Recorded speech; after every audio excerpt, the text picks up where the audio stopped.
my partner was adding a layer of this sand to our aquarium, he said something along the lines of, "Do you know what would make the use of the sand really zenful? As if we turned it into a Zen garden." And I told him I had this idea, but when I looked it up, there was just so many out there that I thought it'd be too much. But the more I thought about it, I said, why not give it a shot? I mean, life's hard enough the way it is, so anything that's supposed to be calming should help. So here's how I did it. Having a lot of ideas going through my head, my partner suggested I have a main body with other little parts coming off of it. At the time, the only thing I could think of was a flower. Simple enough, right? Well, it was, because crazy enough, the hardest part and what took the longest was the rake. As the saying goes, time is in the details, or something like that. Then creating a stem to complete the flower and to hold the rake.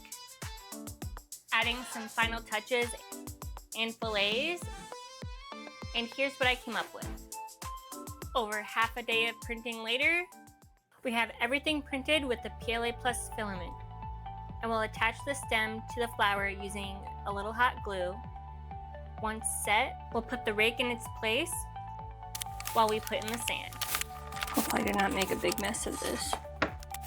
I'm really liking this contrast between the teal PLA I used to print the flower and the sand. Now that the sand is flattened out, let's test it out.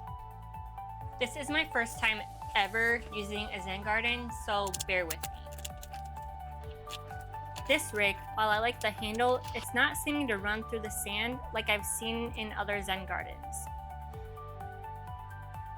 I made the prongs 2 millimeters in diameter, and I thought far enough apart for the sand to run through. Trying the comb my partner done in a previous video, and I kind of like how it worked out a little bit better. Won't work in the flower petals though. For my first Zen garden, I think I did pretty well. If you have any tips or tricks, please share your experience in the comments. If you enjoyed this video, hit that like button and subscribe for more. Thanks for watching, and we'll see you next time.